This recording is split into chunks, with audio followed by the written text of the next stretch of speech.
All right, it looks like it's 4 o'clock. Kathy, we are ready to roll. Okay, we'll call this meeting of the Oshkosh Plan Commission for Tuesday, February 2nd, 2021 to order. If there's any commotion at your house, be sure and mute your mic so we don't hear it. Mark, go ahead and call the roll. Mr. Coulibaly? Aye. Miss Davy? Aye. Councilmember Ford? Here. Mr. Groth? Here. Mr. Kiefer? Here. Mr. Mitchell? Here. Mr. Perry? Present. Mr. Stengel? Here. Mr. Hintz? Present. Chairwoman Prop? Here. 9 present. 10 Okay. present. Commission, you have the January 19th minutes. What's your pleasure? Motion to approve. Second. Who was the second, just for clarification? Derek. Thank you. Any discussion? Okay, all in favor, say aye. Aye. Aye, Aye. Aye. aye. Disapproval, say no. Motion carries. Minutes are approved. Now, Plan Commission, we need a motion to withdraw item 5 from the agenda at the request of the developer. Can I have that motion? I'll make a motion. Second. All right, who was the motion? Sorry. Kiefer. Thank you. And then it sounded like Mr. Hintz with the second. There's a couple people. And just for Plan Commission, anyone in attendance, they are still intending to move forward with the project. They're just working on some modifications to the plan. They were not sure when those were going to be ready to bring to Plan Commission. So instead of tabling this for several meetings while they finish it up, they just withdrew it, and then we'll bring it back when they're ready to go. I would anticipate between the next couple of meetings, but we wanted to give them time to finish their plans up before we bring it forward to this body. Okay, well, we have a motion and a second. Call the roll, please. Councilmember Ford. Aye. Mr. Groth. Aye. Mr. Kiefer. Aye. Mr. Mitchell. Aye. Mr. Perry. Aye. Mr. Coulibaly. Aye. Miss Davy. Aye. Mr. Hintz. Aye. Chairwoman Prop. Aye.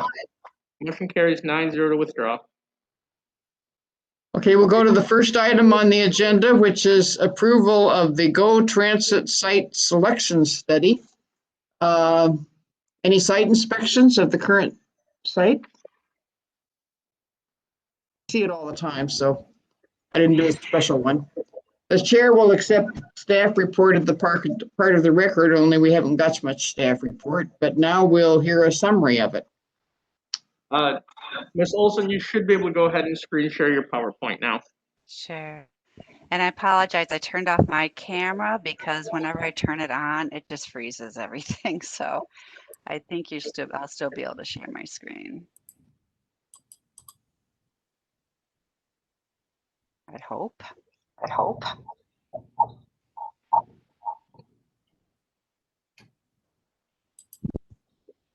Oops.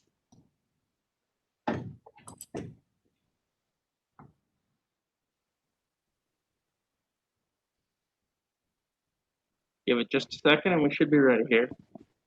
Sure, I'm hoping. Can you hear me okay? Yes. Okay, sorry. There we go. Looks like it's still loading your. Yeah, looks like it's still loading your screen. So bear with us just a minute. There we go. Now you should be good to go. Okay, great. Thank you so much. Well, hello, good afternoon. My name is Joanne Olson with SRF Consulting. And I think somebody might have their two mics on. It sounds like there's feedback. It's not my. Here with Andrew Cooper from Ortel Architects. And we were hired by the ECW along with the city of Oshkosh to perform a site selection study for the Oshkosh downtown GO Transit site. So what we're presenting tonight is a summary of that study, and then also looking for a recommendation of approval of the study from the Plan Commission. So just to provide, Jim, do you want me to just walk through the background, or did you want to cover some of the background?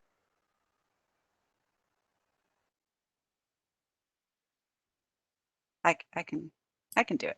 So for the I can background, do it, Joanne. Sorry, I had to, I don't know how the mute and unmute works in here, but the meeting. But anyway, I'll do a quick background and then let Joanne take it over again. I'm Jim Collins, the Transportation Director for the City of Oshkosh, for those of you that don't know me. So I'll just give you a quick background and then I'll turn it back over to Joanne and SRF Consulting. So GO Transit, as you know, the city's transit system, and we do our strategic plan approximately every 5 years. So we updated that what's called a transit development plan. We completed it and it was adopted in 2018, ended 2018, beginning of 19. And that transit development plan identified a need and desire to plan for and build a new downtown transit center in the future. The current center opened in February of 1990. So the first step to that is to apply for a planning grant. So we applied for that. We received one with the cooperation of East Central in early 2019. So Joanne, if you want to change this, go to the next slide. So what we did then with that grant is, in conjunction with East Central, we issued a request for proposal, and that was issued in late 2019. So this planning process started pre-COVID, and we'll get to that a little bit later why that's relevant. But the evaluation committee then we selected the proposal from SRF Consulting, and we started this contract in spring of last year. These findings will be used as a basis for future, to apply for future potential grants, which generally are 80% federal and 20% local. So this is a site selection and feasibility study that will set us up then to apply for any grants that may become available in the future. And we don't know when or if that will be, but this sets a solid foundation for when those opportunities arise. So I'll turn it back over to Joanne and she can kind of go over the study with you. great, Jim. So the purpose of the study was to identify the long-term needs of GO Transit Downtown Transit Center. So we just focused on that existing facility and the uses of that facility. As part of that, we explored the potential for further investment on the current site or the desire to move the operations to another site. So we kind of opened up the whole, we didn't just look at the existing site, we looked at the whole city to see, is there a better location for investments to be made for GO Transit? And also the purpose was to accommodate that future GO Transit growth. And the main component of that too was to support that growth, also supporting the downtown redevelopment. So with that in mind, we identified site criteria to have in place when we started to look at potential sites. And this included land use, which underneath that we were looking at sites, were they zoned to accommodate transit facility? Could that transit facility support redevelopment and investments in Oshkosh area? So would the land use allow for potentially public-private development, joint uses with the mixed use permitted? We also were looking at cost effectiveness, and so we wanted to understand the ownership of the properties that we were considering, and whether or not there'd be, site acquisition costs included in that. We also looked at an example, if there was a site that was off of the existing transit routes, that would impact or increase the operating cost impacts. We also looked at site access and location. So we wanted to maintain have a site that has ease of bus flow, allowed for pedestrian access and bicycle access. We were also looking for site characteristics where we could identify any environmental concerns, to identify whether there was presence of utilities. And again, part of that kind of acquisition cost, we were looking at publicly held properties as potential sites. And if anyone has any questions, go ahead and raise your hand. Hopefully, I can't see hands, but if there's questions, just let me know. So what we did was we selected, working with Jim, and then we also have on the call is Kim and Adam from ECW, and we met together. We had a program management team, project management team, and we selected 7 sites to evaluate. And so they're shown on these slides. So the one on the left, that is the Wistop Park and Ride facility out by 44. I'll try to use my cursor here. We also looked at the Jackson Pearl site. Of course, we looked at the existing property. Then we also looked at the North Convention parking lot property. We considered the Morgan district parcels. And I know this is kind of showing the whole piece, but we really just kind of focused on the properties right along the road here.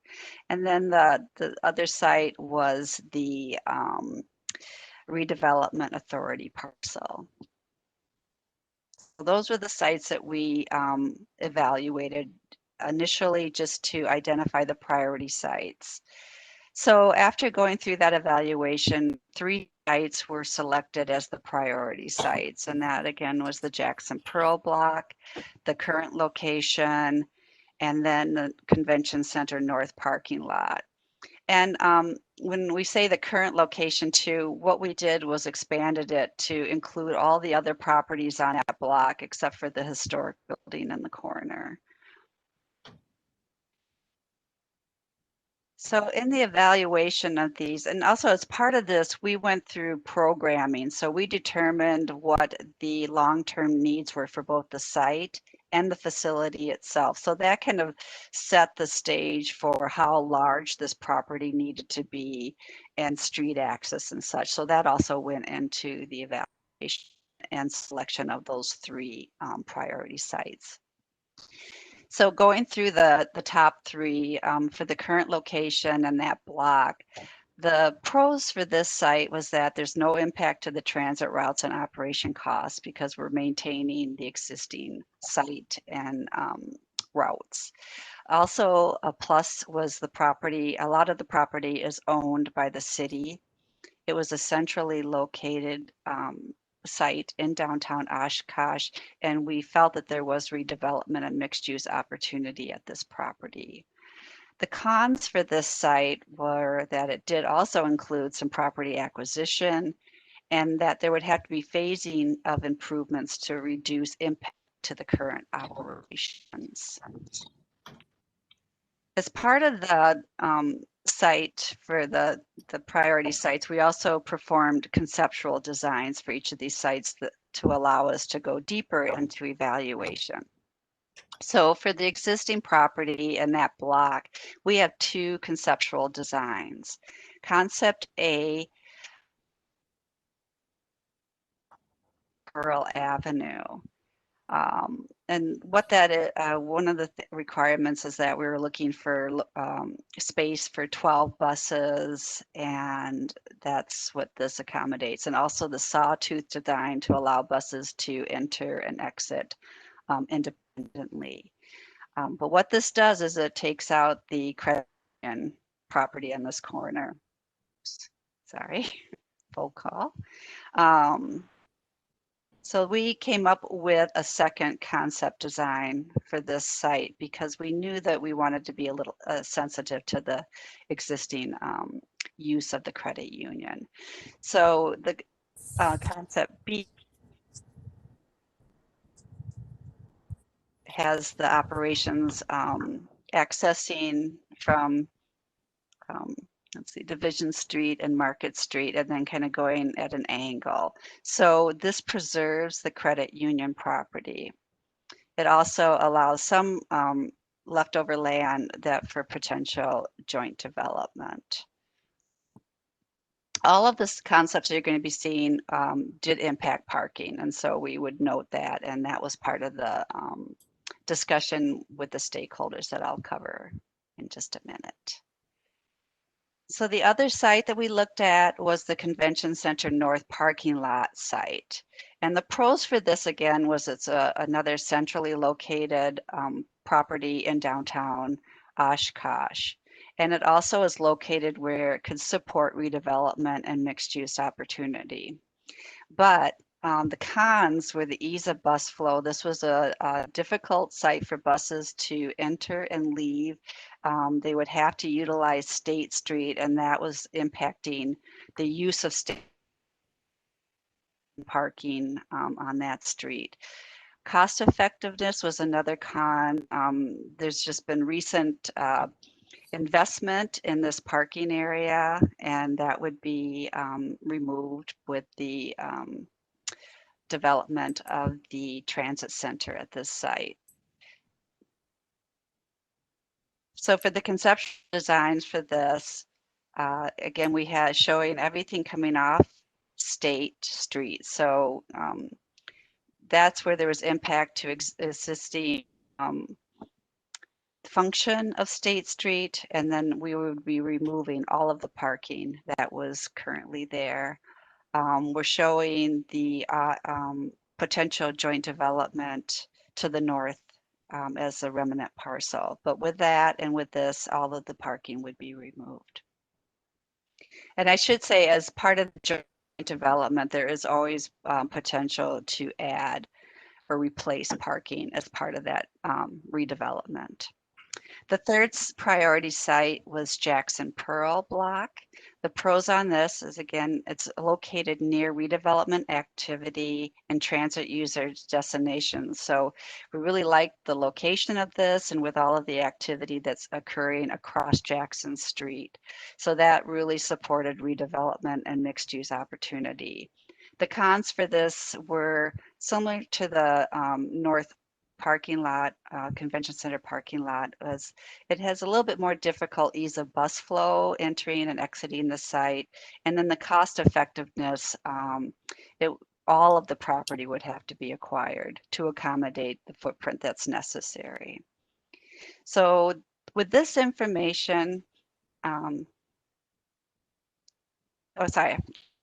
cross this one, I missed this one. So for the concept design, we're showing, again, with the kind of the difficulty of accessing the site, we ended up with all of the buses entering and leaving Division Street. We located the transit facility on Jackson Street to take advantage of that street frontage and to make it a little bit more accessible for the development and and the other, potential transit users across Jackson Street.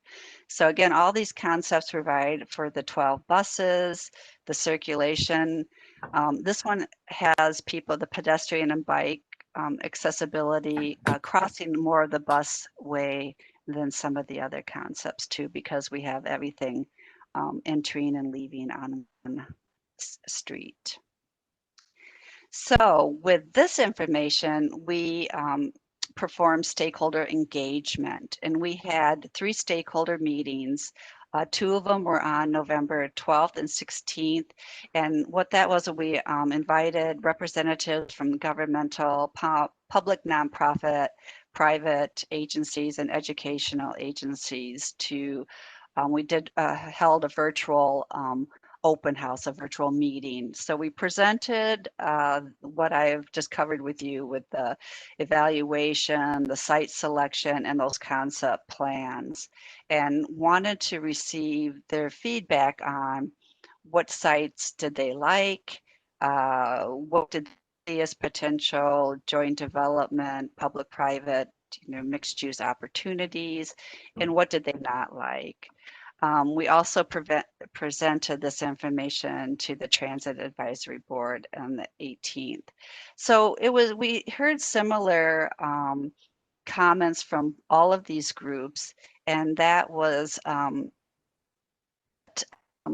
the existing site, Concept B, was the preferred site, and the Jackson Pearl site was also the second preferred site. That should be taken further into the analysis. The Convention Center North parking lot was removed from further consideration due to the impacts to the parking, to State Street. It was just that site, nobody really wanted to see that further developed. The Concept B on the existing site, that was selected because it did preserve the credit union property. So we took that information, went forward with these two sites, and we developed final concept plans and cost estimates. So taking also what we heard from the stakeholders, we further developed the existing site Concept B, and we showed where we could provide for bike and scooter share potential and future passenger drop-off, car share stall. We added staff parking, bicycle parking, and developed the site a little bit further. We also looked at where there was potential development across from the site across High Avenue. So cost estimates were also performed, and for the year 2020, 2021, this site development is approximately $5.6 million. And that includes acquisition, removing buildings, and then improvements to the site and the facility. For the Jackson Pearl site, thing where we developed a cost estimate, and that came out over twice as much as the existing site. And again, that was mostly focused on all of the acquisition that would be required for this development of this site. So we just also touch on briefly that as we were going through this process with the long-term plans, the Go Transit, the city of Oshkosh, also received what they're called CARES Act funding, and that was for in response to COVID. And so that allowed me to apply for, to utilize some of that funding for some shorter term improvements on the existing site. So the long-term needs were, the timeline for that is 2025 or beyond. And as Jim mentioned previously, it's dependent on federal funding and confirmation of a local funding match, which would be 20% of the cost of the facility. The short term was added as part of the site selection criteria to make sure that we could accommodate that and the long-term. So timeline for the short-term improvements are 2021 and the year 2021, 2022. And again, we're using CARES Act funding for that, and that's 100% federal funds. So the short-term improvements, they'll be providing staff functions. So it's adding a break area, a supervisor office, and ADA restrooms, and also providing improvements for customer service with a representative workspace and information interaction. So this little snippet here is showing a corner of the existing site where this could be located on the existing site, and then it could also accommodate those longer term plans on the existing site. And Andrew, are you on the call? If I missed some short term that you wanted to add? No, you covered it nicely. I think the key to look at here is, just trying to fit the minimum that Jim and his staff and the way we collected the space needs from staff feedback, trying to get that incorporated on the site, and it is feasible, and it does, as Joanne mentioned, it does work within the long-term plan that we've developed to this point. Great, thank you. So this is just a little more focused on showing the long-term and the short-term plans, so where it would fit in.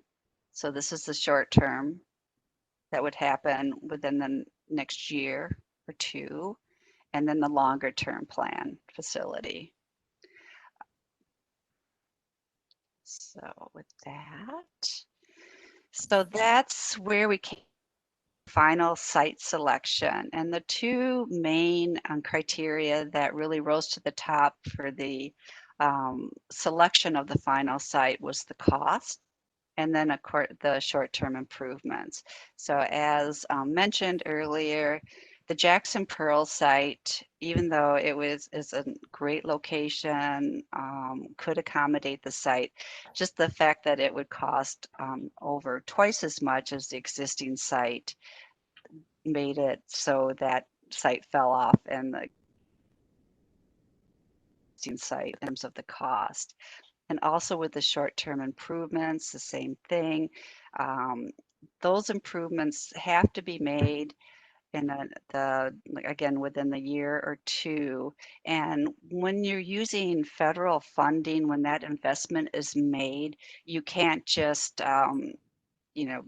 take within 40 or less than 40 years, you can't remove the use of what the funds were used for. Otherwise, you would be responsible for paying that back. So the fact that the short-term improvements really can only occur on the existing site to allow those to happen at this time, the fact that that short-term investment has to be utilized and maintained for the useful life of 40 years, again, really made the existing site stand out as the recommended site. So our recommendation was, and we're asking for you to recommend approval of the study findings, including the selection of the existing site concept B as the option to pursue for future funding. I've got some exteriors if you're interested in seeing that Ortel Architects put together. And I'll just scroll through these fast unless you want to add anything, Andrew, as I walk through these. But we did take care to make sure that the facility, the long-term facility, would fit in with the character of the neighborhood and the surrounding downtown. Yeah, so what you're looking at here is the long-term building image, utilizing the similar material palette that you'll see within downtown Oshkosh, the light colored brick, the dark metal, using those punched openings within the brick. So just, a very early concept to just kind of prove that a facility of this type can fit and on the site and within the context.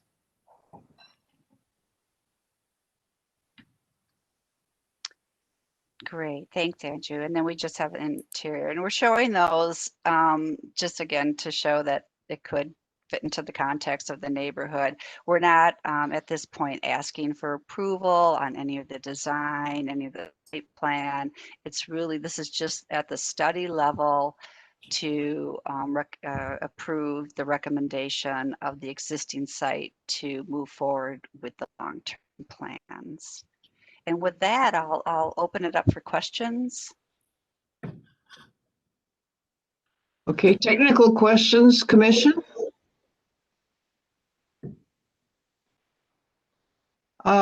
Justin. Thank you. Thank you for that presentation. I was hoping that you could just clarify a little bit more what you meant by representative workspace. Workspace within the front of the building. Right. I know the focus is on site selection. I was hoping to just make a couple comments about this facility itself based on the study. But before I asked or offered any comments, you had mentioned representative workspace in one of your slides, and as a customer service type accommodation. And so I was hoping you could maybe further clarify what you were referring to. Yeah, Joanne, I'll take Right. that. I'll take Okay, that. go for it, Andrew. That is a customer service representative office space. So the ability for a customer service rep to be on site and have a ticket window that people can walk up and whether they're ticketing at that location or they have a question about which route to take. That's that passenger interaction there, and it's right at the corner there, right where you get really close to the concrete drive of the buses there. Yeah, I guess you can see the cursor on the screen right there. Great, thank you.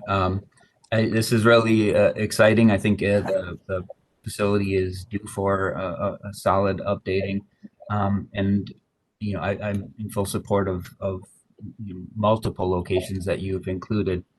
If I can just mildly digress and talk briefly about the facility, it mentioned a little bit about restroom availability and public safety concerns. One, I'm really happy to see that there are public restrooms being considered. I think it's a key feature, and I think going further on that is, like other accommodations that would benefit users, such as a water bottle refill sort of thing. In the restrooms, incorporation of a changing station, in if you're going to do male and female in both of them. But while public transit serves a wide variety of incomes, there are a lot of lower income families that maybe utilize that service, and there's a concern from public safety about the possibility of people loitering or taking advantage of the temperature controlled space in restrooms and other accommodations that maybe they don't have a quality alternative option. And that can be seen as a negative, but I would love to see that mentality switched, where this is a great opportunity to possibly connect with these people and connect them with the service providers that are present in our community. It's a win-win for everybody. One of the ways to do that is to incorporate some sort of shared meeting space that may be a small office or something, where if there is that sort of scenario and somebody is clearly distressed or in crisis situation, but not necessarily a safety threat, that maybe a social worker from Winnebago County or a day-by-day warming shelter case manager would have a space on site that they could potentially meet with this person and not have to incorporate the police and have them shipped over somewhere else. And I look at that as a strong asset to this facility and development, and an appropriate one. So I hope that we can look at how best can we serve the clientele that may be utilizing our transit. Okay, thank you. Margie, I think you're next. Thank you, Kathy. I've learned to ask about this sort of thing earlier rather than later. I noticed that in the plans you had mentioned using a cream buff brick that would kind of blend in with the area. And driving around downtown there, I did see there are a number of buildings with that brick, which I think is wonderful to try to do that. I wondered if it might be possible, since there are other buildings even on this site that look like they may be that brick, although it's sort of hard to tell under all the coats of paint, if there would be consideration given to repurposing brick rather than having to purchase new, and get rid of the old brick that's coming down from other buildings in the area because of this project. So I just wanted to put that out there so it's thought about early enough that it could become part of the project. I was like Justin, I did see that the glass made me a little nervous initially, partially because of what happened in Appleton a couple of years ago, I suppose.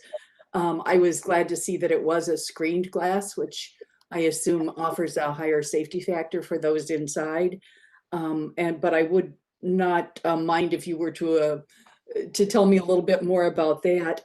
And then the other thing that I had was, I see that you have the staff and car share parking. I know it's just 2 or 3 slots there, but since there is going to be a lot of pavement put down in this area, and obviously some other pavement ripped up, I think it should be taken into consideration to put the infrastructure in for car charging. I'm not saying put in a car charger. I'm saying make sure that when all the electrical is run for the new building and everything, that the infrastructure is also added so that it could be utilized in the future when the need arises. Oh, and then I did have one other question too. Where are we supposed to park now when we go to the Grand? I know we're supposed to park somewhere else and ride the bus, but if we're not doing that, where do we park? I'm done. Thank you.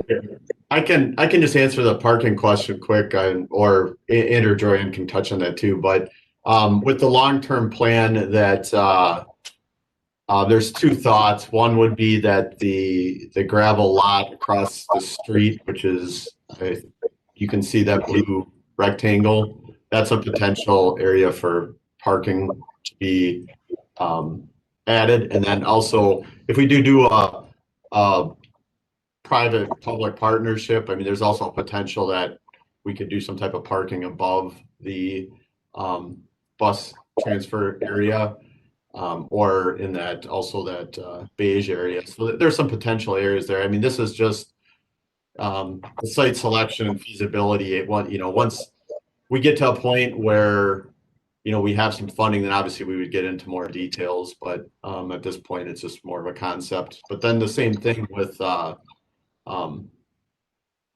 of the other comments on the short term, we're probably only going to be able to accommodate some additional, basically expanding our current restroom to help with some COVID concerns for staffing, break space, and ADA. But long term, then obviously we would take all those things into consideration, and we're hopeful that long term we would be able to provide public restrooms and some of those things. Short term, we just don't have the space or funding, but long term, that is what this plan is setting us up for. So those are all valid points and concerns that obviously will be taken into consideration. One other thing I wanted to say is that when we get into, and Mark can correct me if I'm wrong, but when we get into the short-term improvements, just going to be about 1,000 square foot addition to our restroom down there now, to our driver restroom. But because it's a public facility, we'll come back to Plan Commission as far as like the aesthetics of it and that type of thing. So then I don't know. Yeah, correct. As Jim mentioned, as it is a public building, as they get into actual design and elevations before construction, this will have to come back to this body for design review of the actual building. Okay. All right. Thanks, Mark. And then Joanne or Andrew, if you got anything to add. And I think I saw Mr. Koulibaly and Mr. Ford had their hands up, but now they're down. I don't know if they still have questions. Yeah, Thank you, answer. Kathy. I appreciate and value the study. The assessment was very rigorous, and I fully support the conclusion and that site selection. I was just curious about ridership between the 2 sites, the 2 preferred sites. I understand that cost was the prime decision. Argument for decision making. But I was thinking, long run wise, is there a chance that the improvement of ridership would have offset the cost for the other site, given that it is more exposed? But I actually understand why this site was chosen, and I'm for it. But I was just curious about improvement of ridership between the two sites, and this is a long-term criteria that could make up for the cost. Yeah, thanks for that. I'll answer that. Okay. Yeah, I don't, basically, well, there's a couple ways to answer that, but, either site, with improvements, we're hopeful that we'd be able to get additional ridership. However, I don't foresee that, there's about a $6 million difference between the two sites, and our revenue right now only accounts for, our passenger revenue only accounts for about 20% of covering our operating costs currently. As you probably know, we're heavily subsidized both federally and state and locally. So with that being said, I mean, our passenger revenue per year is only in the $600,000 to $800,000 range. So yeah, I appreciate the question, and that would be nice, but we're not large enough where that would put that big a dent into it. I mean, if we were in a more big metro area, obviously additional ridership would be a lot greater source of revenue than in in Oshkosh. Revenue, like I said, is only about 20% of our operating funding. So yeah, we're hopeful either site will get additional revenue, but that wouldn't make up the cost difference. Thank you. And then this is Adam. Can I just add one thing to what Jim was saying? So one other thing to consider is each of the sites are within the quarter mile from one another. And so we didn't figure that it changed the demographic look very much at all between the Jackson Pearl, the existing site, and the Convention Center North parking. They all overlapped as far as their coverage area. And so we didn't find any significant difference in who would have access to the facility. Okay. I don't see any other questions right now. I know Mr. Ford had his hand up. I don't know if he's still interested in speaking or not. No, you answered my question. Thank you. Okay, then let's open it up for public comment. Is there anyone here, Mark, who is public that might be wanting to speak?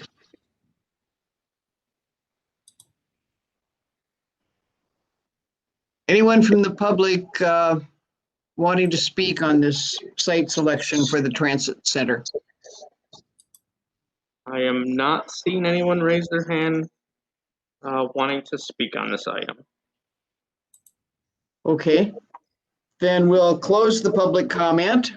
And anything else that the applicant, whoever, Jim Collins, whoever wants to say about it? Any closing comments, Jim? Closing comments?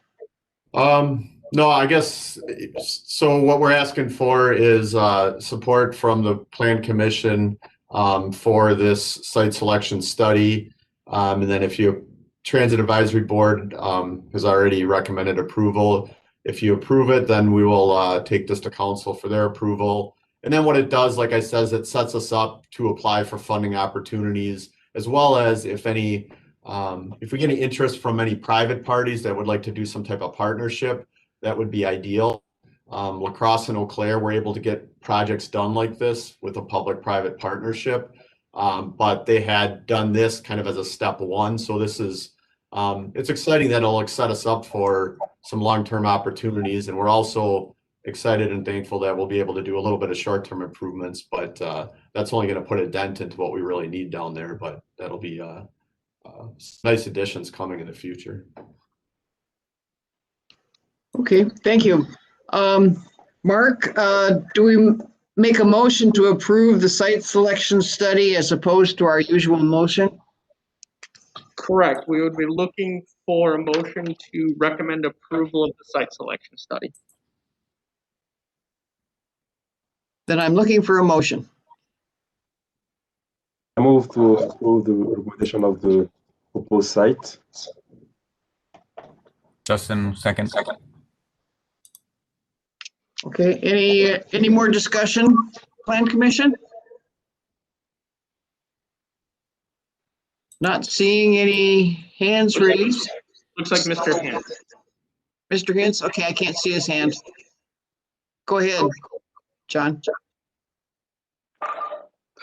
Thank you, Kathy.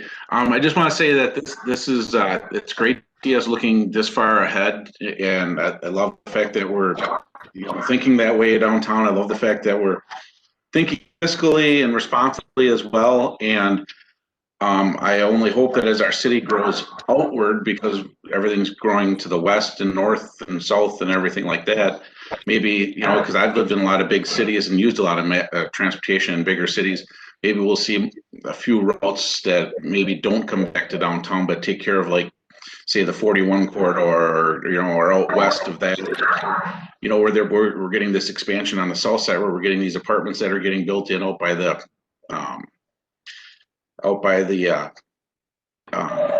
park that's out there, the industrial park that's out there, and things like that. And just saying, not necessarily right now, but as the city continues to grow, I'm hoping that that everything grows along with that. And I'm wholeheartedly going to support this. Any other discussion? Okay, go ahead and call the roll. Mr. Ford, Aye. Mr. Groth, Aye. Mr. Kiefer, Aye. Mr. Mitchell, Aye. Mr. Perry, Aye. Mr. Stengel, Aye. Mr. Marshall, Aye. Mr. Kulabali, Aye. Miss Davy, Aye. Mr. Hintz, Aye. Miss Prop. Aye. Motion carries 11-0. Now I have to try to fix why our screen shares not working.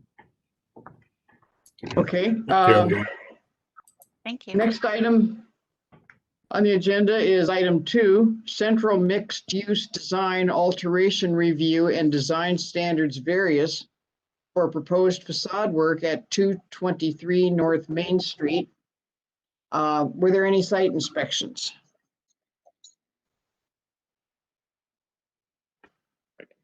I don't know if I All see. right, looks like Mr. Hintz, Mr. Groth, Mr. Ford.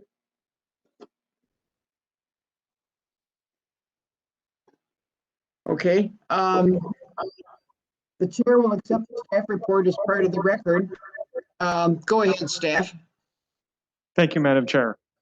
So this item is a design alteration review and a design standard variance request for facade work at 223 North Main Street. Many of you will probably recall that the owner of this property did come through for a similar request, but on the western half of the building a few years back, I think in 2018. This time we're only talking about the North Main Street facade, and we'll get into that. I know there's a lot of text on this slide. We're not going to go through each one of these design standards word for word. They are in your staff report, but I just wanted to call attention to these sections in the staff report. As you'll remember, perhaps, for many of you that have been on the commission, the Central Mixed Use District is what comprises a lot of the downtown. So a lot of the buildings are zoned either CMU, Central Mixed Use, or institutional. And the central mixed use standards are much more prescriptive. And so that's why there are so many code sections here that we have to account for, and why this work is coming through the Plan Commission. So the subject site, you can see there outlined, and you can see Opera House Square just to the north. You can see some mixed commercial uses all around the subject site, right downtown on North Main Street. The North Main Street Historic District, actually the boundary is just to the north of the subject site. So this property is not within the district, but it is adjacent to the district. And it is pretty highly visible, as you will see. And so that is why we are here today. Landmarks Commission did review this proposal before it came here. They are not, ordinance does not require them to review it, but staff at staff's discretion did request that the applicant go through the Landmarks Commission. And the commission did recommend approval of this proposal. So they did weigh in and they took action at their meeting. And we appreciate the applicant's willingness to come to the meeting. So I want to go forward here. You can see an aerial of the subject site there. And again, its location downtown, right there at the corner of North Main and then High Avenue there. So this is a design alteration review, the work that we're going to be looking at. The facade itself, the applicant is proposing a number of changes. They are not changing the overall massing of the building. They're not adding to the building. They're not demoing anything, but it is a design alteration review because some of the windows are going to be changing. There are going to be changes in the facade. You can see a street view here of the subject property to the left, and then Opera House Square just to the north. You're looking down North Main towards the north there. You can see the old bank building on the corner there in the 400 block. And then looking south, you can see the subject property just to the right of the image, or on the right of the image there. It has been chopped up a lot. There have been a lot of modifications throughout the years, as you will see. And that weighed into the landmarks comments, but then also the staff recommendation. So the applicant is proposing changes solely to the North Main Street facade. You can see the current facade on the left, or in the left image there, I should say. And then on the right is what they are proposing. So what they'd be doing is mostly, well, actually at this point, entirely on the ground floor. They will be removing the entrance that is located in that recessed area there. You can see how there's kind of a large recess to one of the main entrances. They're going to be shifting that entrance over to the corner, and they're going to open up the corner from what it is now. They will keep the structural column that is currently located there at the corner and eliminate the current storefront glass and replace it with new glass that's more efficient. They want to remove the awning and replace that with an overhang and some transom windows above the overhang that they are proposing.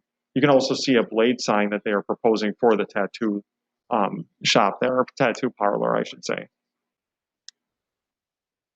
Just a few perspectives.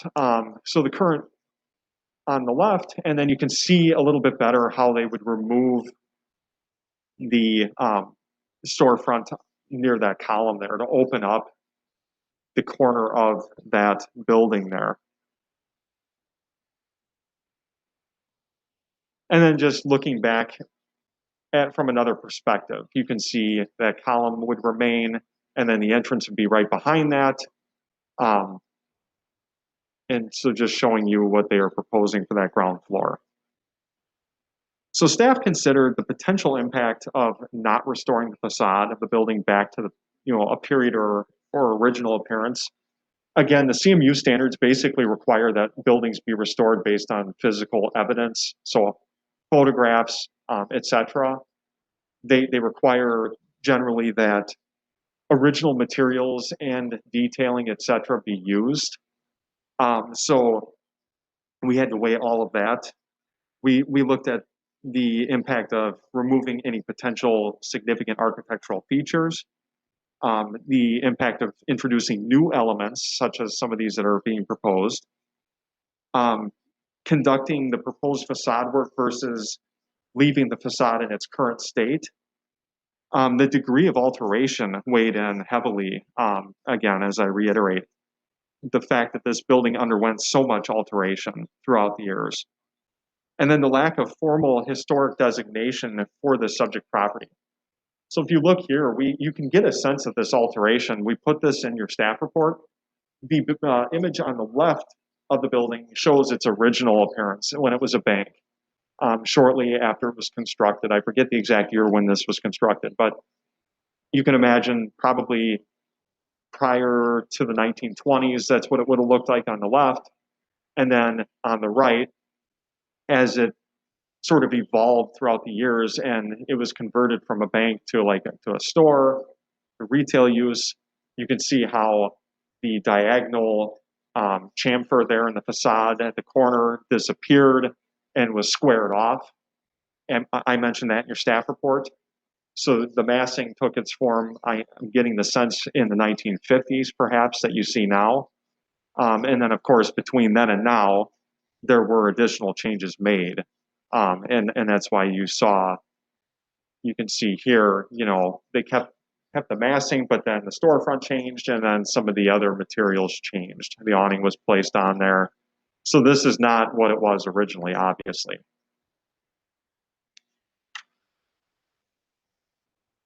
And due to these extensive modifications, that is a good part of why this building is likely not designated as a historic property. It's not on the registers. It's not a landmark.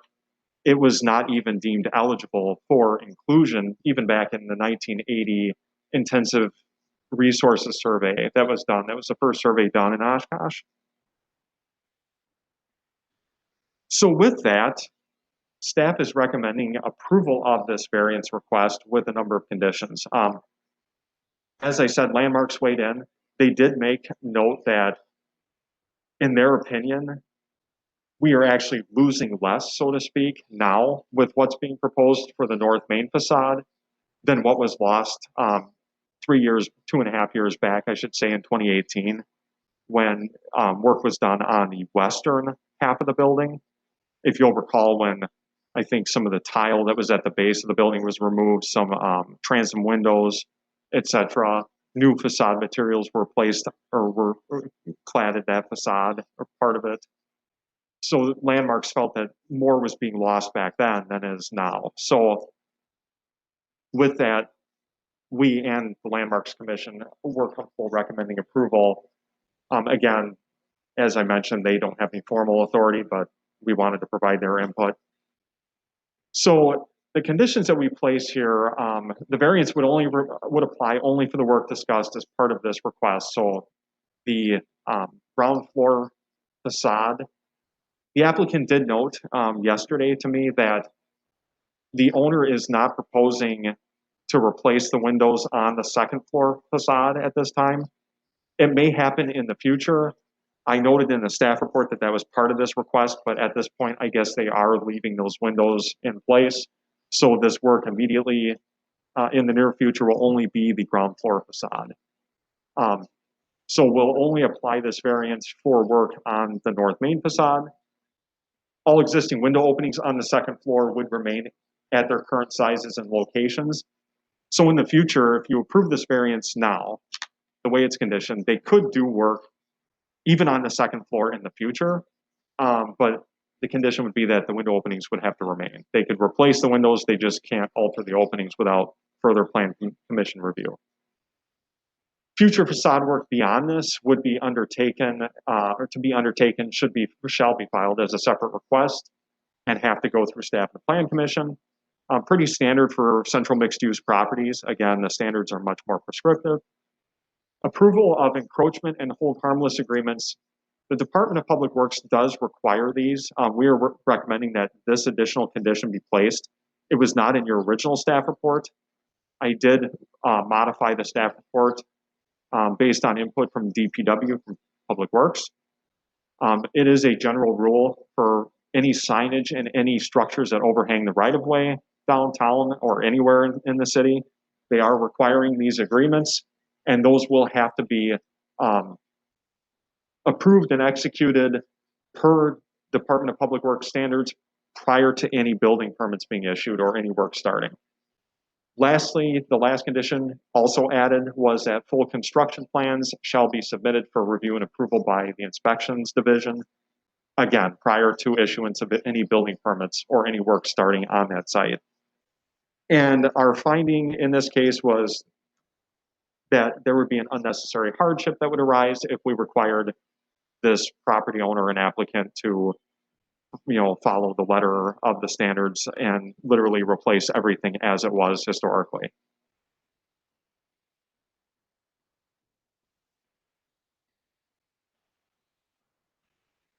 With that, Kathy, we'll turn it back over to you. You're muted, Kathy.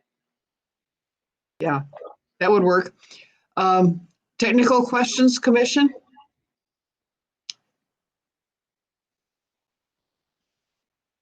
I'm not seeing any hands. Are you, Looks like Mr. Ford. Mr. Ford? Okay, go ahead. Yes, that fourth condition there, dealing with public works, do we have an idea of how long that process takes or what that process looks like to ensure the applicant has an idea when they can get to work? Mr. Gierak is in the meeting. He may be able to answer that for us. Yeah, ultimately, we will need to work with them, get plans. I had a call with the architect, I believe yesterday, with looking for some information on what's going to be required. Ultimately, we're going to need to see plans so we know what they're going to be doing in the right of way.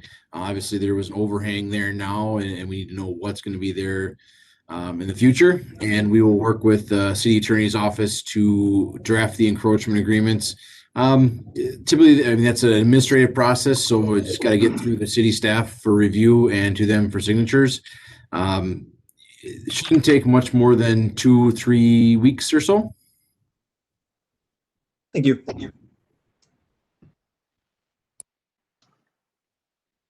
Any other technical questions?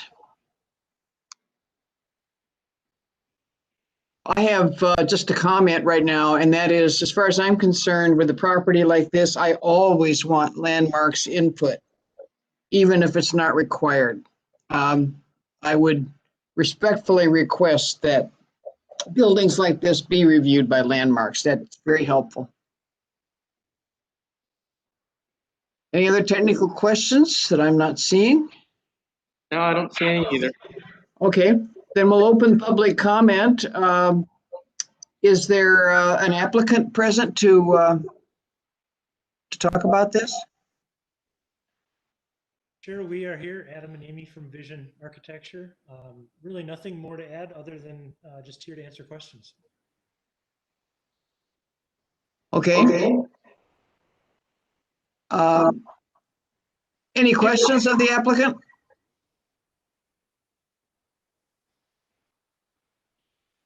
Guess I'm not seeing any. No, I don't see any either. Okay. Then we'll open it up to public comment. Anyone else from the public wanting to speak on this item?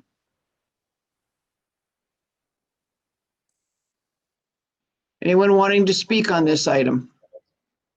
Does not appear, so I think we just have staff, plan commission members, and the individual for the next item left in the lobby. Okay. Then we'll close the public comment. And unless the applicant has something else to say,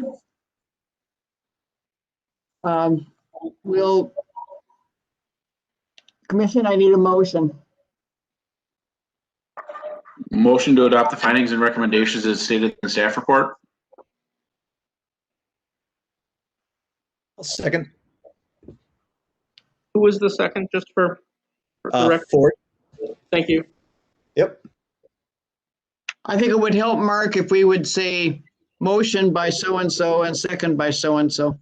Yeah, I do want to note for Plan Commission's reference, the recommendations we have here on the screen are slightly different that went out in the staff report. Staff is requesting that 4 and 5 be included as you see on the PowerPoint here.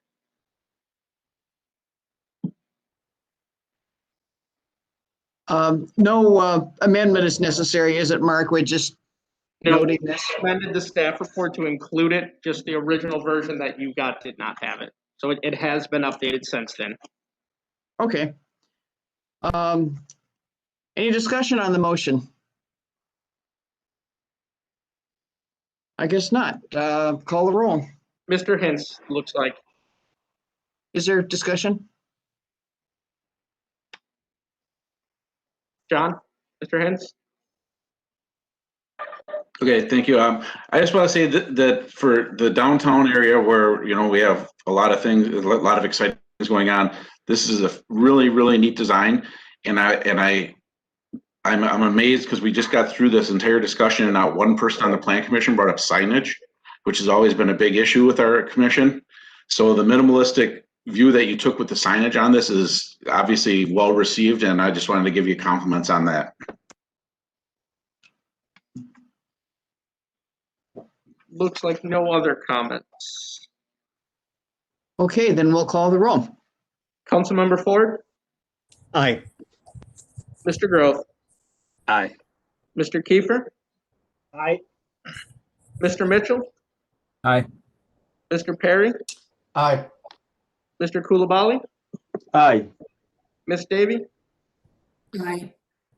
Mr. Hintz, Chairwoman Prop.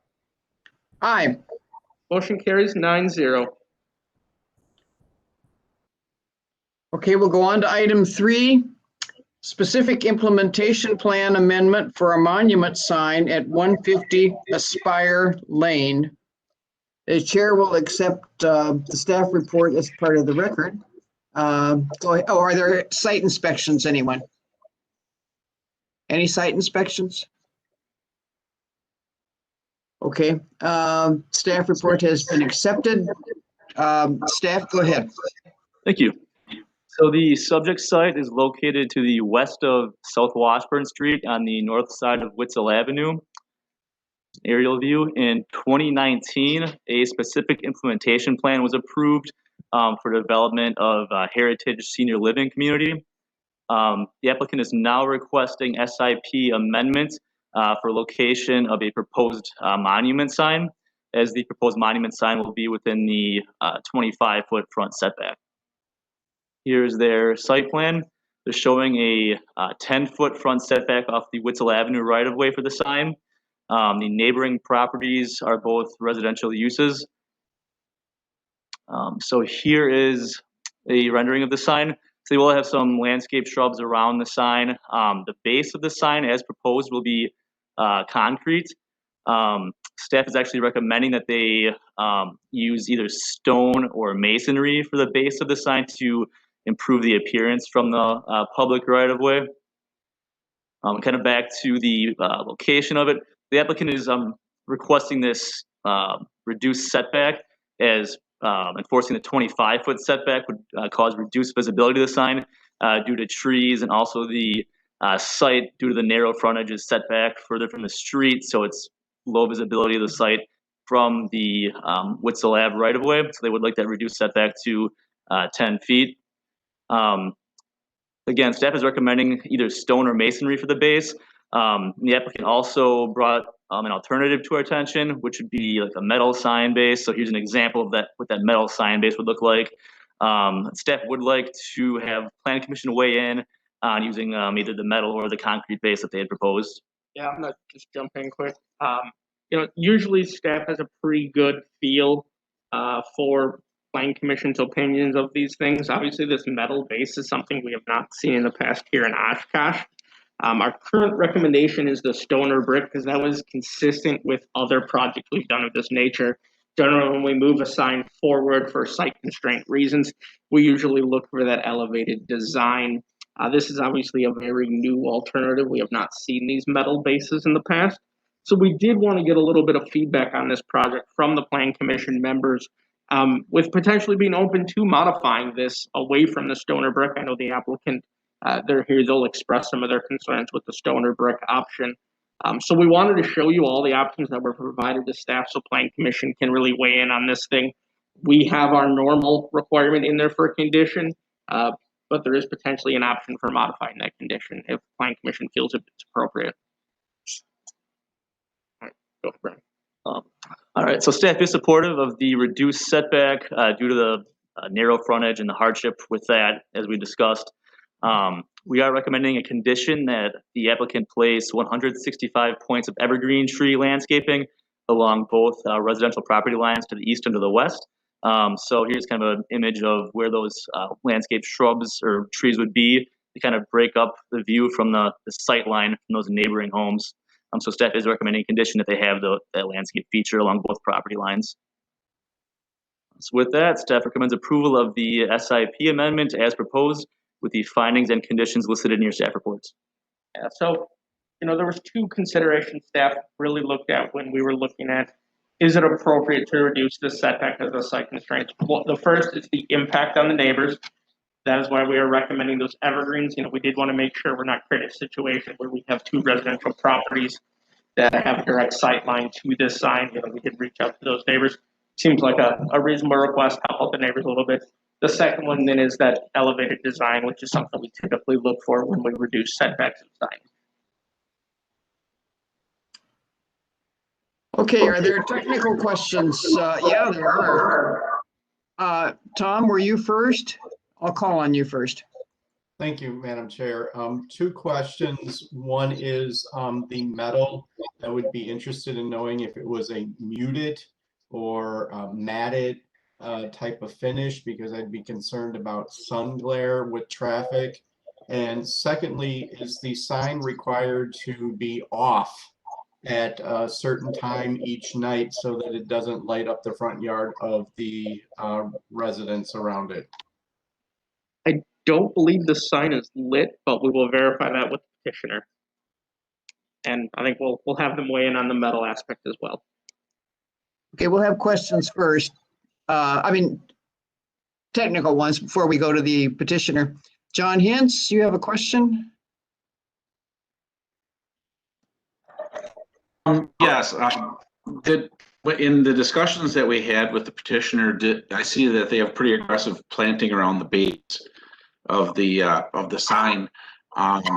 Would it, if they wanted to go with something like what they have presented, would it be something that staff could talk with, having something that's more bushy and evergreen, would be around all to kind of cover that base if they insist on going, I don't know if it's a cost constraint or something like that. I'm just trying to ask about any other options that may have been out there. Yeah, definitely a potential option there as well. Obviously, the concern with perennial type plantings is they're great for 4 or 5 months of the year. Then we just have the base visible. The rest, evergreen plantings in a concrete base could be another great compromise.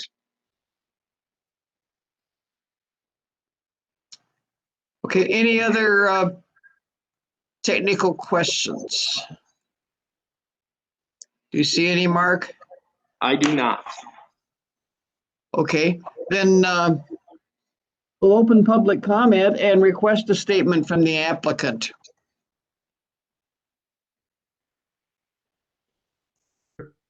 Madam Chair, would you like me to go first, or would you like the public to go first? I'm the applicant. Go ahead. If there's John, you have another question? Go ahead. Oh, go ahead, Mr. Hammond. Okay, all right. So yeah, thank you everyone. So my name is Mark Hammond. I head up development for MSP. So as you guys are probably aware, we're well underway in construction of the site.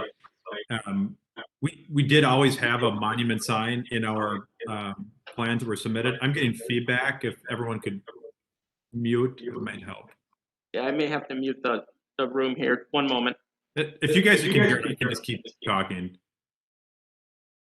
But anyway, so yeah, and I guess we just did not know to request a base standard modification for that sign. So yeah, back here tonight with this design, I will just note that this is our 16th community. We have typically done brick bases or stone. We've just what the owner. They just don't hold up. They look good for the first couple years, but inevitably we have issues with brick falling off or stone falling off or effervescence dripping down. And so what the sign, and I don't know what happened with the disconnect. We're working with a local sign company, and this sign was always intended to have a metal base. We were aware of the kind of the suggestion or recommendation to do the brick or stone. But just in talking to the owner, with the concerns I mentioned, just not holding up, he wanted to use this design that we used it's like a 500,000 square foot office park that we have outside of Minneapolis, and he thought it was a nice design. It's really holding up well. A little more contemporary than kind of the traditional brick base, and so he really wanted to kind of go this route. To be honest, really good question about whether it be matte. I guess I just want to make sure that we, our sign company could get some kind of a matte finish, but I think that makes sense and would help make for a better sign if this committee is in support of trying this type of design. Let's see. In regards to the intent was that this will be a lit sign. So I guess just to be clear, I know that was kind of brought up as a question. Let's see. In terms of the plantings, we did try to really use robust plantings, and I think we show in our landscape plan, the plantings, and I asked the design company to try to kind of represent that as best they could in their rendered image. I will just mention, if we can go to the modified landscape plan where staff has kind of suggested some tree locations. And my comment to staff was, I thought, with the on the kind of top of the plan sheet that's to the neighbor to the west, I thought the screening made a lot of sense. That neighbor, you can kind of see the corner of their house, and that is kind of the let's say kind of living area of the house. So it's close to their property line. I'm supportive, just as want to be a good neighbor of doing those evergreens. I guess we also just have more room to work with, more real estate on that side of our access drive to get both those evergreen screening trees, and you'll see we had deciduous trees proposed in our original approved landscape plan, which really kind of of columnist deciduous trees as you kind of enter in the site, and we thought it really framed the entrance nice. I will note that neighbor to the east, that you can see on the corner there is either a shed that is next to their garage, or it is perhaps their garage, and they have a shed. There, I can pull up a Google image that's helpful, but that's really a garage there. I don't really think there's any windows. Yeah, so you can see that's their, you can see their garage kind of butts out, and then, really, so we're kind of further away from that property, and they have all kinds of overgrown buckthorn junk tree stuff in there. So it is, if they wanted to provide some screening, they've done it. I guess is my comment. And, I think we are quite a bit further away, and I guess I think it would interfere, having those having those evergreens kind of squished in with our kind of deciduous trees that we had proposed there. So I guess I would request consideration for not having those screening trees on the eastern edge, maintaining them on the western edge as staff has proposed. I'm saying a lot. I think that addresses the comments. Happy to address any other questions you guys may have.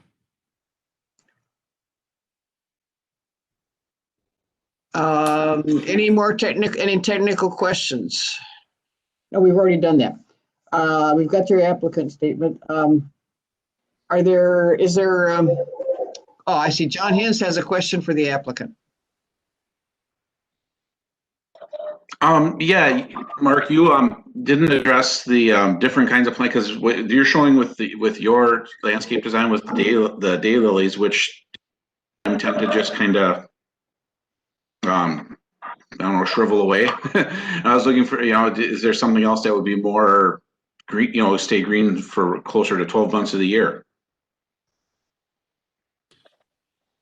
Yeah, and I guess I didn't write that one down, and maybe it's because I don't have a good response. Haven't really thought about it. We, like to kind of add little splashes of color and add that interest.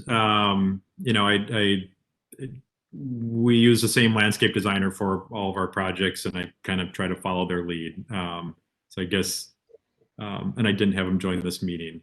But I guess, if that was something that kind of helped, this body get a little more comfortable with this materiality, then, I'm sure we can find a way to incorporate some evergreens. I just would be hesitant to, do a low hedge of evergreens, maybe if of approval, if it could be something just to incorporate some evergreens or something like that would be appreciated.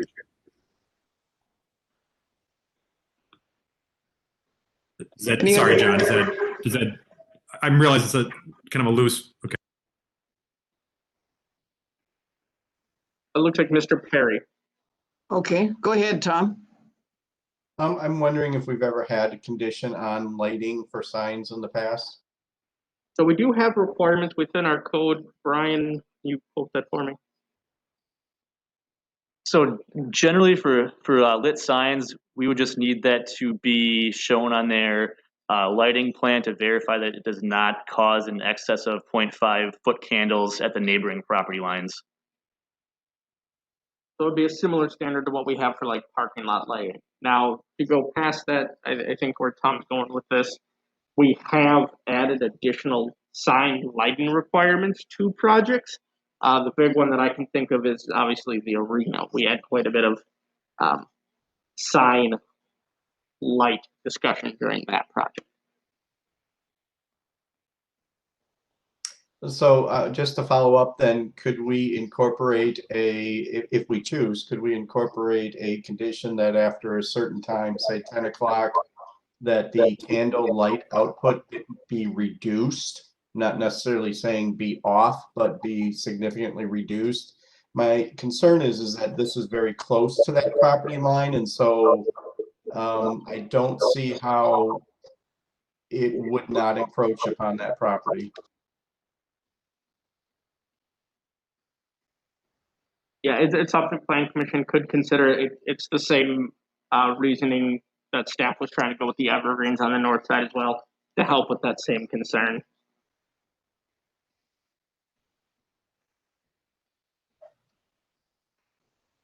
Anybody else have questions for the applicant? Tom, you still got more questions, or is your hand still up? I just raised my hand again. I'm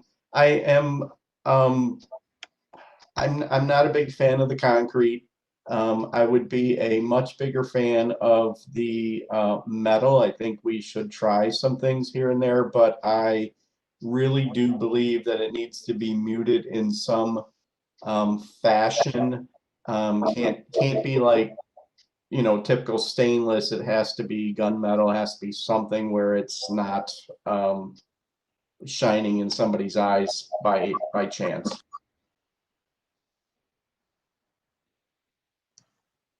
Yeah, I would agree with that.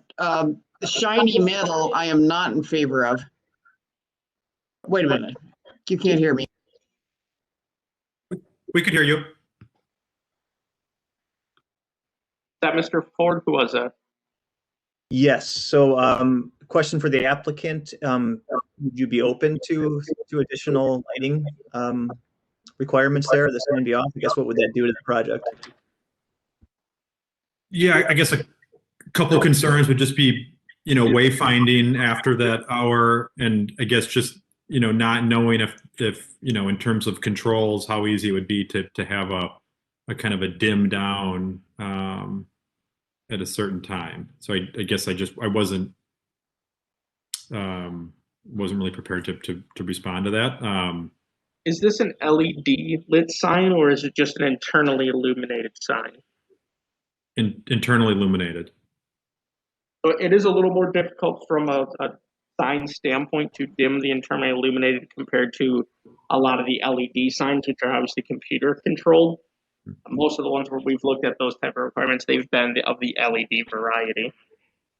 Okay.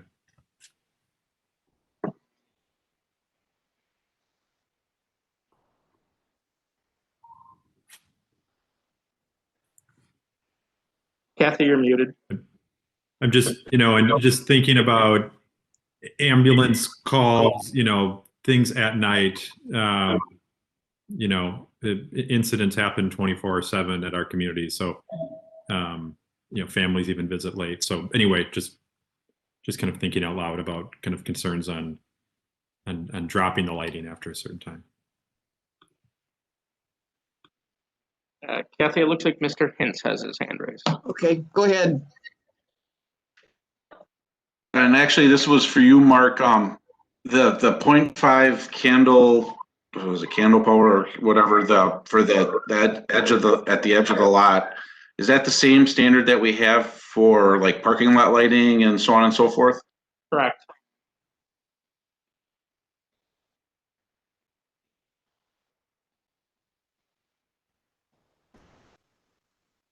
Any other questions of the applicant?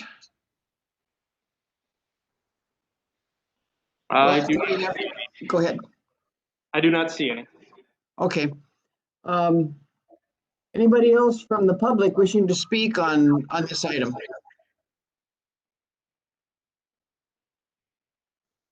Anyone from the public wishing to speak? I do not see anyone. Okay, then we'll close the public comment period. And we can ask for another statement from the applicant, but then I think we reserve the right to have our plan commission discussion and then ask the applicant again after he's heard the discussion for something. Do you have anything else to say, Mr. Hammond, right now? I don't think so. No, I would appreciate, yeah, like you mentioned, Madam Chair, to have an opportunity to speak after discussion. So thank you for that. Okay. Then commission, before we have a discussion, we need a motion to,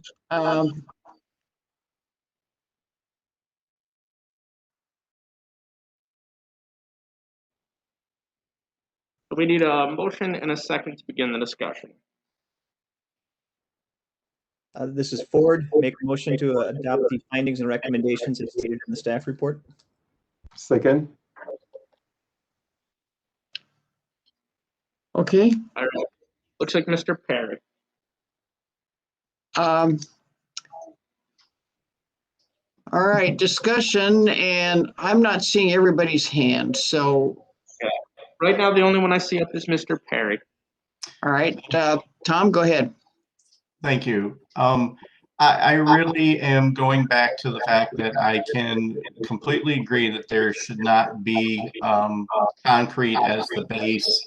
I'm wondering if we can adjust the motion to recommend stone, brick, and or muted metal, so that it's clear that one of those materials must be used. I also am very aware of the need for landmarking with that sign. I do believe with the predominantly white background that there would be the potential to turn it down significantly and still have it be a very visible landmark after a certain point in the evening. But that may require, obviously, to go to the LED. So that's something that I would like to also have highly considered. Thank you. Commission, anyone else want to weigh in on the sign? Looks like we have Mr. Hintz. All right, go ahead, John. Yeah, I believe if I heard correctly, that the petitioner was leaning towards doing the metal already anyway, and that he had stated he didn't want to put the shiny in, and I understand us putting that in just to dot our I's and cross our T's.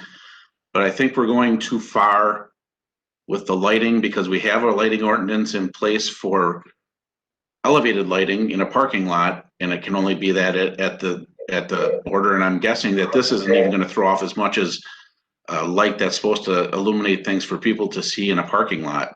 So I think we're a little bit cart ahead of the horse here. I mean, if they're pushing and they're right on the edge of that, I'd be surprised because most signs don't throw off that much light because they don't need to. So staff's gonna make sure that they're within the ordinance. I don't think I don't think that we need to keep or make the ordinance more difficult. I see Margie and Mike Ford's hands are raised, and I don't know who was first. Miss Davy. Go ahead, Margie. Okay. Personally, I didn't have the same concern about the concrete base, but I certainly would acquiesce to the metal. I can see where either of those would probably be much easier to maintain than either of the other options that had traditionally been used in Oshkosh. As far as the light from the sign, I totally agree with John that I think we might be getting too concerned about that. There is definitely also a safety element to that. Just for people arriving after a certain time of night. This is not going to be a real easy area to find this if you haven't been there before. And I think that it's more important to go with the safety aspect of having a sign that can actually be seen, so you know where to turn, you know where to slow down.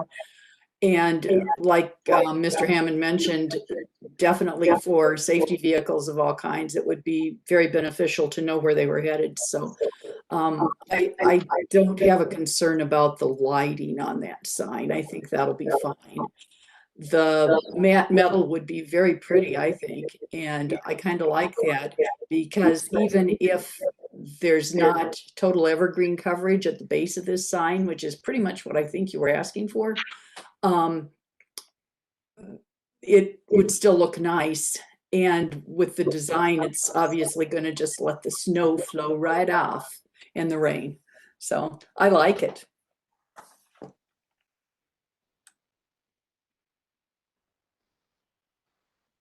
I'm sorry, Mike Ford.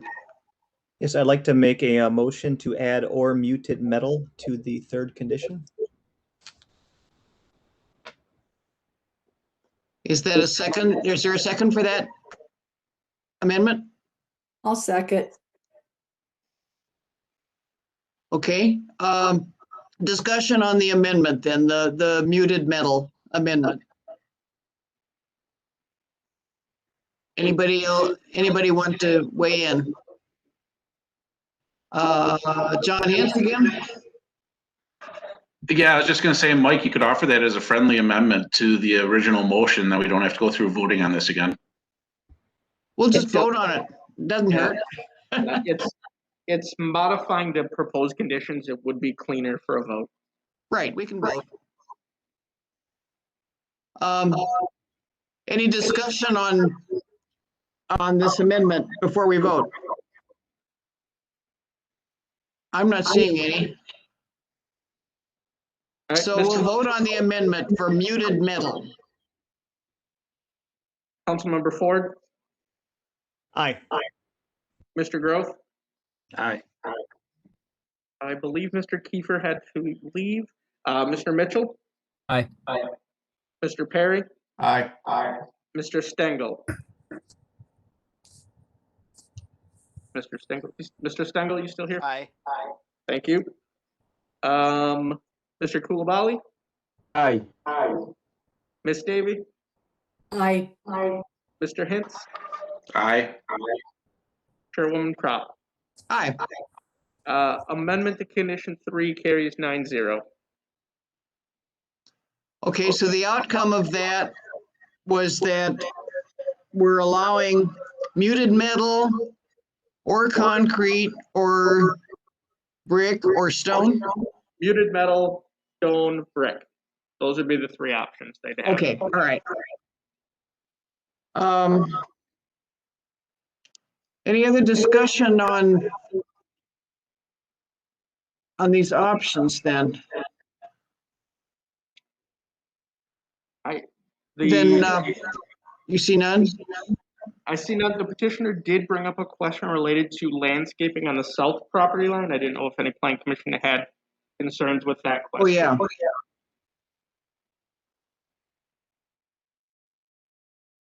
yeah.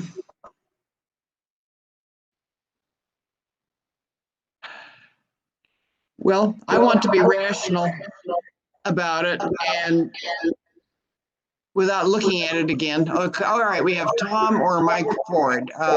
Tom. How long would the petitioner have to put up the landscaping if it were approved? As the project is still under construction, it would have to be installed along with the landscaping for the rest of the site. which I believe is it's 1 year after code. It'd follow the Just same as a code follow-up. requirements as what you would need to for the rest of the site. All right, just as a follow-up, my concern is that, you know, those buckthorns that are growing wild, if for some reason there's an itch and those are cut down, then we have nothing. However, I do agree that putting them up now with the buckthorns is a waste. So I'm kind of torn where to go. Looks like Mr. Ford. Mr. Ford, go ahead. Thanks. So I read that condition, the way it's phrased as east or west, as giving the city staff a whole lot of discretion about how they want to get points in there. So I'd be fine referring to city staff to make that decision. Yeah, so would I.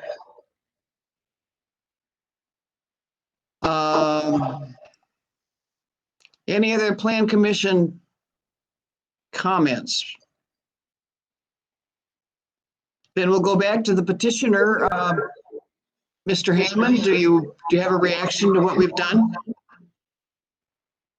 No, I appreciate the friendly amendment to allow for the muted metal. Yeah, we would appreciate allowing the current kind of lighting ordinance to kind of control the lighting. I guess in response to the Evergreen, if I guess I read it, yeah, so I would, the flexibility is nice. I don't know what 165 points means. It's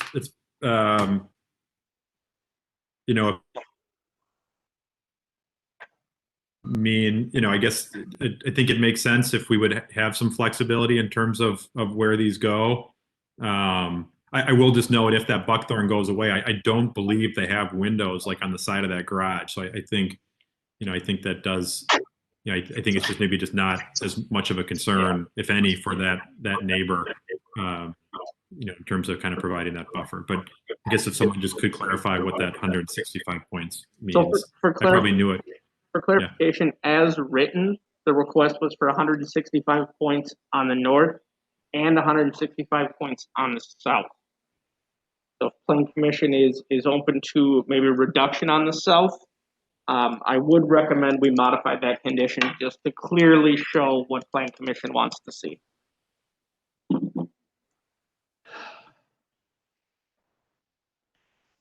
Margie.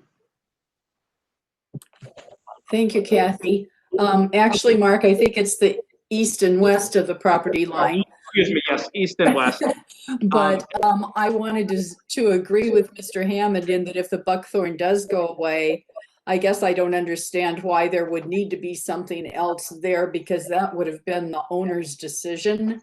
And there's also the matter that it is farther away and there are no windows. So I guess I don't see the relevance to it.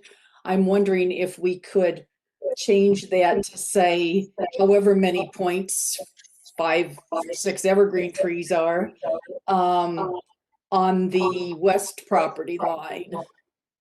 Remove the east. Yeah. Yeah. And so for kind of clarification, help Plan Commission understand, 5 arborvitae equal 165 points. So we weren't looking at, large evergreen trees. It was more of the arborvitae variety, and 5 of those equals the 165 points we were looking at. So, Margie, was that a motion to amend condition? Number 2, yes, to say 165 points of evergreens along the west property line.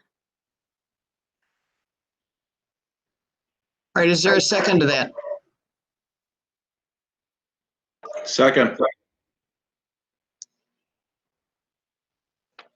Was that Mr. Hicks?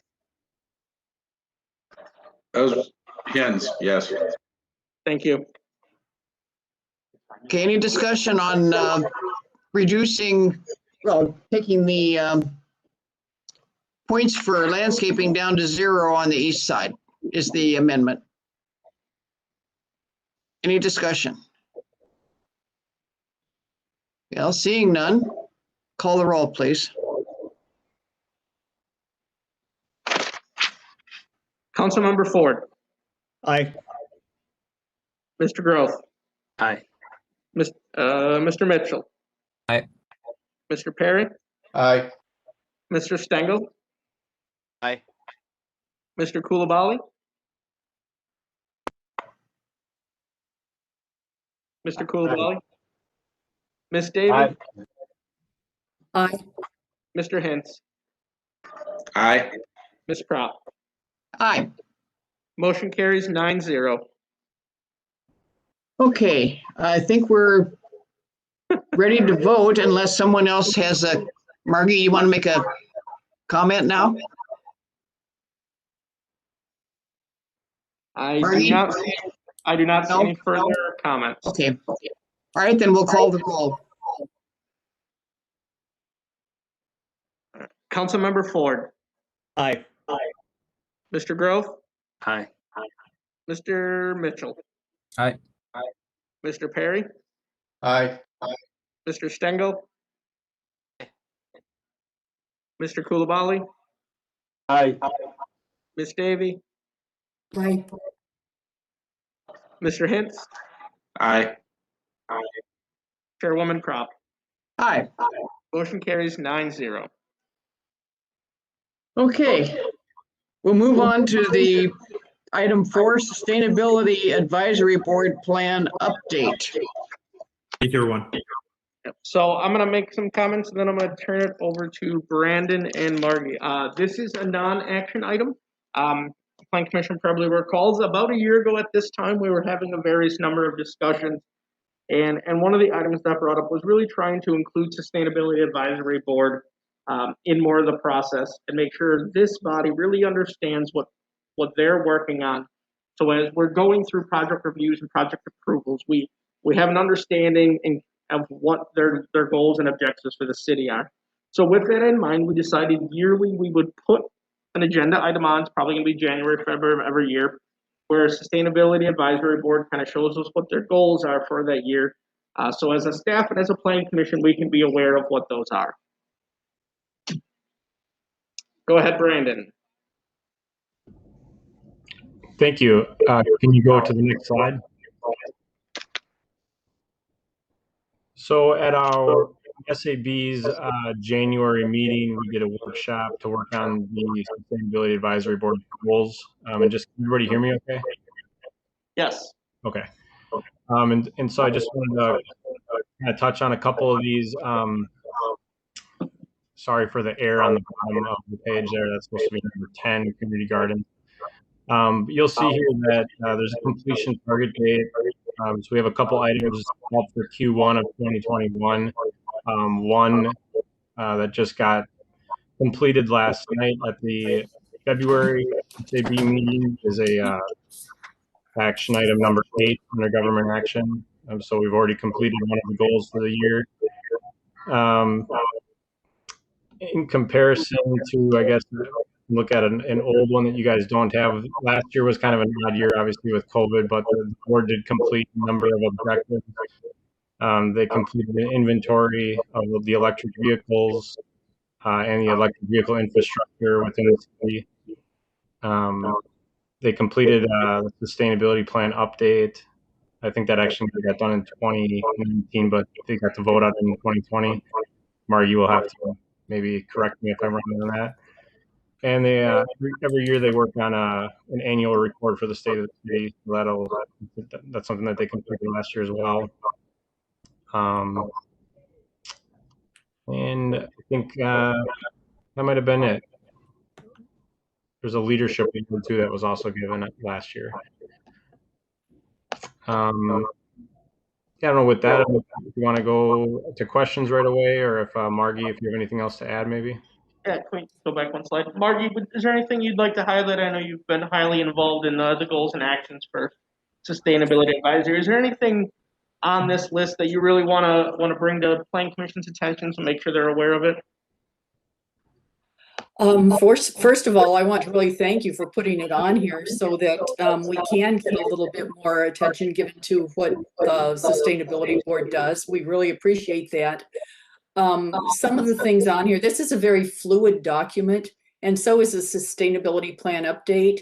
Now that it's online, as opposed to just being printed every 5 years, we've discovered that we are able to take a closer look at the sustainability plan and kind of update it as technology and other things get better for us.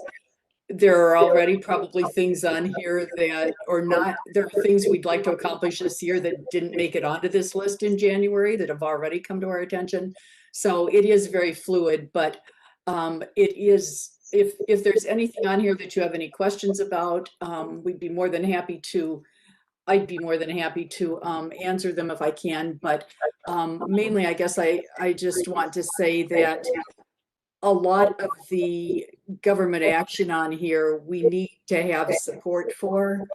And as we discovered at a council meeting a couple of times ago, apparently the Sustainability Board or any board commission or other than the mandated ones like the Plan Commission don't seem to have a real handle on how things are supposed to be passed through the process. I have talked to Mark Roloff. He told me that's not going to be an immediate thing that can get done, but we did put another resolution last night that we're hoping will go to the council. So we'll see how long that takes to get there. I'm going to quit talking now. Let me know if you have any questions. It looks like Mr. Mitchell has a question, but before that, Margie, it does look like that resolution is going next week. Awesome. Both of them or just the one? I believe both of them. Thank you, Mark.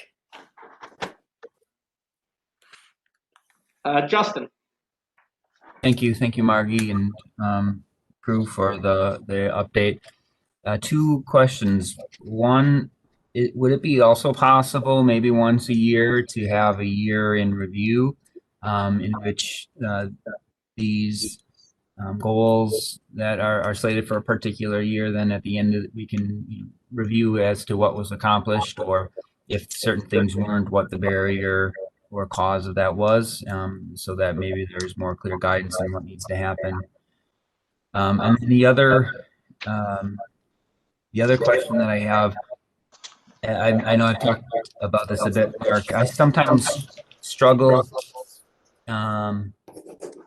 seeing the whole picture of all of the different very relevant and important agreements and guides and policies that our boards and just that the city itself has put forward that might relate to a particular development. I feel that, oftentimes our plan commission reports are missing certain information that should be there. And so I guess my hope is that if we have a development or something that we're looking at that pertains to one of these action items that we're going to vote on here, that information would be included in our packet and the council packet, so that when we're voting as an informed representative and not just solely based on a portion of the relevant information.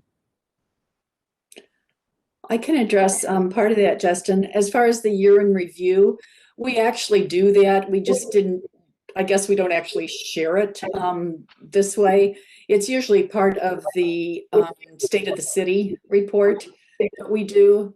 And so that's kind of a wrap up of what we either know happened in the past year that contributed to reaching some of our sustainability goals, or sometimes we learn about them at State of the City, which is nice that it was done. Or it kind of gives a report on our progress, on where we're at the time. So we kind of do that, but you're right. We could also put it in a document like this and include this with the goals so that you could all see 2 years in a row that way. As to your other point, years ago, I'm trying to remember, Justin, if you were still on the Sustainability Board at the time, but the Sustainability Board had brought forth a green team proposal that we took to the council. It was a workshop, and of course, that's as far as it went at the time. The proposal was that at least once a year, there be a representative from each board, commission, committee, and city department that would meet so that we could have just a roundtable discussion of what was happening, what was going to be happening. For example, right now, the Sustainability Board would like very much to know a little bit more about what's happening with the lakeshore buildings and parking lots and Lakeshore Park, because we would have some relevant input, we feel. We'd also, I was chatting with Mark about this a little bit earlier, with the new transit center coming up, there would be some things that we could probably bring to that, not unlike we did for the central garage when that happened. So I think particularly in regards to any municipal buildings or improvements, it's to the city's benefit to include us because we kind of work hard to learn about what we can, and we'd like to be sure it's shared properly. So again, thank you, Mark, for including it on here. There's, like I said, this is kind of an overview of what we're hoping to do this year. There will be things added to it, I guarantee you. It always happens. Something might come up during the year that we're not aware of yet. I would just say this, if you want to generate a report at the end, I know normally we do it as State of the City. Obviously, COVID, we've got a different take on State of the City this year. But if they have a goal, accomplishment list, I'd be happy to send it out. I wouldn't necessarily want to put it on Plan Commission. We do try to reserve Plan Commission for as many agenda action items as we can. But we want to make you aware of what they're working on. Again, like today, this isn't an action item, so we try to limit how many of these we do just to be cognizant of everybody's time. But I would love if they have that report of accomplishments, I can send it out to Plan Commission. Thank you. Yeah, Plan Commission, we don't actually act directly on another board's policies and recommendations. We're just trying to share information here today. This is Justin, if I can just follow that up. I guess what I was not so much looking at acting on another board's anything, but being aware that that's there. So if let's say the Sustainability Board, they have a plan, and the plan addresses something related to land, farmland preservation, let's say, and then the Plan Commission is looking at the appropriateness of this development on land, and we're getting specific tidbits of city language put into a proposal that we're voting on. And I guess what I'm looking at is, I often feel that what we're provided is just a convenient snippet that supports the position that the city is encouraging us to take, rather than providing our members and then subsequently the council the full picture of all applicable and related agreements and plans and whatnot. And I know it sounds like it could be a never-ending pursuit of these things, but some of them are pretty, key. The bike and ped plan, the sustainability plan.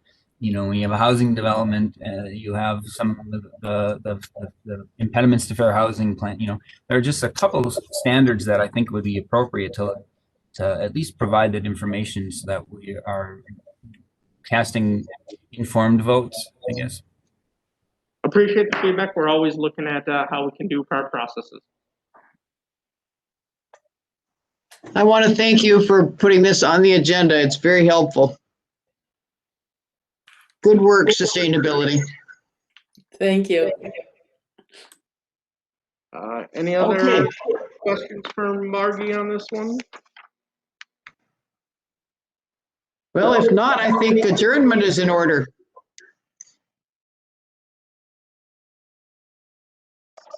Motion to adjourn. Ford, second. All in favor, say aye. Aye. Aye. Opposed? All right, we are adjourned. However, we have a workshop. Yeah, we do have a brief workshop tonight. Things have changed a little bit since we originally put it on, with the applicant potentially not moving forward. But we still wanted to have a discussion just because we've talked about this area of land in the past. And there's been a lot of discussion about what is an appropriate land use out here. So I still want to take a little bit of time because it can probably better suit staff to, as we get requests in the future, understand maybe some of where Plan Commission